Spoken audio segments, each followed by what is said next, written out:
2 capsicum ಇದ್ದರೆ ಸಾಕು friends. ಎಷ್ಟು ಚೆನ್ನಾಗಿ ಒಂದು ಗ್ರೇವಿ ಅಥವಾ ಕರಿಯನ್ನು ಮಾಡ್ಬೋದು. ಕ್ಯಾಪ್ಸಿಕಮ್ ಕರಿ ಅಂತ ಹೇಳ್ತೀವಿ. ತುಂಬಾ ಚೆನ್ನಾಗಿರುತ್ತೆ. ಹೇಗೆ ಮಾಡೋದು ಅಂತ ನೋಡ್ಕೊಂಡು ಬರೋಣ ಬನ್ನಿ. Hi friends, welcome back to my channel. Friends, ನಾನಿಲ್ಲಿ 2 ಕ್ಯಾಪ್ಸಿಕಮನ್ನು ಚೆನ್ನಾಗಿ ವಾಶ್ ಮಾಡಿ ಸಣ್ಣದಾಗಿ ಕಟ್ ಮಾಡಿ ಇಟ್ಕೊಂಡಿದ್ದೀನಿ. ಜೊತೆಲಿ ಒಂದು ದೊಡ್ಡ ಈರುಳ್ಳಿನ ಕಟ್ ಮಾಡಿ ಇಟ್ಕೊಂಡಿದ್ದೀನಿ. ಅದನ್ನು ಒಂದು ಬೌಲಲ್ಲಿ ಎರಡನ್ನು ಹಾಕಿ ಕಡಲೆ ಬೀಜ ಅಂದರೆ ಶೇಂಗಾವನ್ನು ಹುರಿದು ಪೌಡ್ರ್ ಮಾಡಿ ಇಟ್ಕೊಂಡಿದ್ದೆ ಸ್ವಲ್ಪ. ಅದನ್ನು ಒಂದು 4 ಸ್ಪೂನು ಸೇರಿಸ್ತಾ ಇದ್ದೀನಿ, ಶೇಂಗಾ ಬೀಜದ ಪೌಡ್ರು.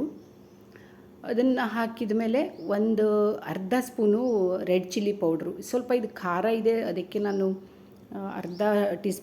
ಅರ್ಧ ಸ್ಪೂನ್ ಹಾಕ್ತಾಯಿದ್ದೀನಿ. ನಿಮ್ಗೆ ಎಷ್ಟು ಖಾರ ಬೇಕೋ ಅಷ್ಟು ನೀವು ಹಾಕ್ಕೋಬೋದು. ಅದಾದಮೇಲೆ 1 ಸ್ಪೂನು ಗರಂ ಮಸಾಲ. ಜಾಸ್ತಿ ಏನೂ ಇಲ್ಲ ಇದಕ್ಕೆ ಸೇರಿಸೋದು.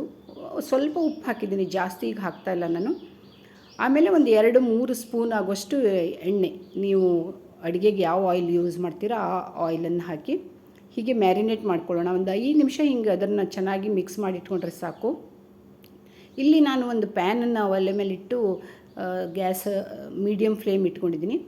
ಒಂದು 3-4 ಸ್ಪೂನ್ ಎಣ್ಣೆ ಹಾಕ್ಕೊಂಡು ಅದರ ಎಣ್ಣೆ ಈಗ ಬಿಸಿಯಾಗಿದೆ. ಒಂದು ಅರ್ಧ ಸ್ಪೂನು ಜೀರಿಗೆ, ಆಮೇಲೆ ಒಂದು ಅರ್ಧ-ಮುಕ್ಕಾಲು ಸ್ಪೂನ್ ಆಗುವಷ್ಟು ಜಿಂಜರ್ ಗಾರ್ಲಿಕ್ ಪೇಸ್ಟು ಅಂದರೆ ಶುಂಠಿ ಬೆಳ್ಳುಳ್ಳಿ ಪೇಸ್ಟ್ ಹಾಕಿ, ಸ್ವಲ್ಪ ಅರಿಶಿನ, ಇದಿಷ್ಟನ್ನು ಹಾಕಿ ಮೀಡಿಯಮ್ ಫ್ಲೇಮಲ್ಲೇ ಗ್ಯಾಸನ್ನು ಇಟ್ಕೊಂಡಿದ್ದೀನಿ.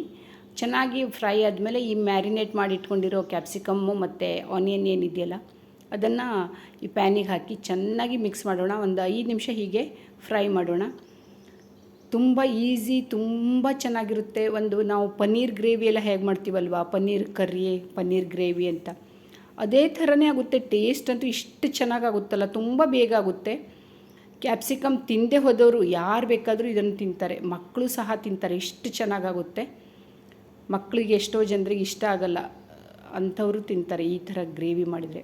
ಉಪ್ಪನ್ನು ಈಗ ನಾನು ಎಷ್ಟು ಬೇಕೋ ಅಷ್ಟು ಉಪ್ಪನ್ನು ಸೇರಿಸಿದ್ದಾಯಿತು. ಅದಾದಮೇಲೆ ಫ್ರೆಂಡ್ಸ್, ನಾನು ಏನು ಮ್ಯಾರಿನೇಟ್ ಮಾಡಿಟ್ಕೊಂಡಿದ್ನಲ್ಲ ಅದೇ ಬೌಲಲ್ಲಿ ನಾನು ಒಂದು ಬೌಲು ಅಂದರೆ ಸಣ್ಣ ಬೌಲ್ ಏನಿರುತ್ತೆ ಅದರಲ್ಲಿ 1 ಬೌಲು ಮೊಸರನ್ನು ಹಾಕಿ, ಹುಳಿ ಮೊಸರು ಇರಬಾರ್ದು, ಸಿಹಿ ಮೊಸರೇ ಬೇಕು ಇದಕ್ಕೆ, ಜಾಸ್ತಿ ಹುಳಿ ಎಲ್ಲ ಇರಬಾರ್ದು, ಚೆನ್ನಾಗಾಗಲ್ಲ. 1 ಬೌಲ್ ಮೊಸರು ಹಾಕಿ ಗ್ರೇವಿ ಇದಕ್ಕೆ ಸೇರಿಸ್ತಾ ಇದ್ದೀನಿ. ಆಮೇಲೆ ಸ್ವಲ್ಪ ನೀರು ಹಾಕಿ ಅದನ್ನು ಮಿಕ್ಸ್ ಮಾಡಿದೆ. ಸ್ವಲ್ಪ ಹೊತ್ತು ಹಾಗೆ ಲಿಡ್ ಕವರ್ ಮಾಡಿ ಬೇಯಿಸೋಣ. ತುಂಬ ಚೆನ್ನಾಗಿ ನೋಡಿ ಹೇಗೆ ಅದು ಕುದೀತಾ ಇದೆ, ಒಳ್ಳೆ ಬೇಯ್ತಾ ಇದೆಯಲ್ವ. ಈಗಲೇ ಆಯಿಲ್ ರಿಲೀಸ್ ಆಗ್ತಾಯಿದೆ, ಎಷ್ಟು ಚೆನ್ನಾಗಿ ಕಾಣಿಸ್ತಾ ಇದೆ. ತುಂಬ ಟೇಸ್ಟಿ ಮತ್ತು ಈಸಿ ಕೂಡ. ಕ್ಯಾಪ್ಸಿಕಮ್ ಗ್ರೇವಿ ಹೀಗೆ ಒಂದು ಸರಿ ಮಾಡಿ ನೋಡಿ, ತುಂಬ ಚೆನ್ನಾಗಾಗುತ್ತೆ. ನಮ್ಮನೇಲಂತೂ ಎಲ್ಲರಿಗೂ ಇಷ್ಟ ಇದನ್ನು ಮಾಡಿದರೆ. ನಾನೊಂದು 2 ಸರಿ ಹೀಗೆ ಮುಚ್ಚಿಟ್ಟಿದ್ದೆ. ಆಮೇಲೆ ಈಗಂತೂ ಚೆನ್ನಾಗಿ ಆಯಿತು, ಇದು ಗ್ರೇವಿ ರೆಡಿ ಆಯಿತು ನೋಡಿ. ಒಂದು 7-8 ನಿಮಿಷ ಇದೇ ಥರ ಬಾಯ್ಲ್ ಮಾಡಿದರೆ ಚೆನ್ನಾಗದು ಬೆಂದಿದೆ ಈಗ ಕ್ಯಾಪ್ಸಿಕಮ್ಮು. ಈಗ ಇದನ್ನು ನಾವು ಚಪಾತಿ, ಪೂರಿ ಯಾವುದ್ರ ಜೊತೆ ಬೇಕಾದರೂ ತಿನ್ಬೋದು, ಸರ್ವ್ ಮಾಡ್ಬೋದು. ನಾನು ಚಪಾತಿ ಜೊತೆ ಸರ್ವ್ ಮಾಡಿದೆ, ಬಹಳ ಚೆನ್ನಾಗಾಗುತ್ತೆ. ಬೆಳಗಿನ ಬ್ರೇಕ್ಫಾಸ್ಟು, ಸಂಜೆ ನೀವು ರಾತ್ರಿ ಊಟಕ್ಕೆ ಎಲ್ಲ ಜೊತೆ, ಚಪಾತಿ ಜೊತೆ, ಪೂರಿ ಜೊತೆ ಆರಾಮಾಗಿ ಹಚ್ಕೊಂಡು ತಿನ್ಬೋದು. ಎಷ್ಟು ಚೆನ್ನಾಗಿದೆ ನೋಡಿ. ಆಯಿಲ್ ರಿಲೀಸ್ ಆದಮೇಲೆ ಎಷ್ಟು ಚೆನ್ನಾಗಿ ಕಲರ್ ಕಾಣಿಸ್ತಾ ಇದೆ, ಸಖತ್ತಾಗುತ್ತೆ ಫ್ರೆಂಡ್ಸ್. ಒಂದು ಸರಿ ಟೇಸ್ಟ್ ನೋಡಿ, ಮಾಡಿ ಹೇಗಿದೆ ಅಂತ ಹೇಳಿ. Thank you. ಲೈಕ್ ಮಾಡಿ, ಕಾಮೆಂಟ್ ಮಾಡಿ, ಸಬ್ಸ್ಕ್ರೈಬ್ ಮಾಡ್ಕೊಂಡು ನೋಡಿ. Thank you friends.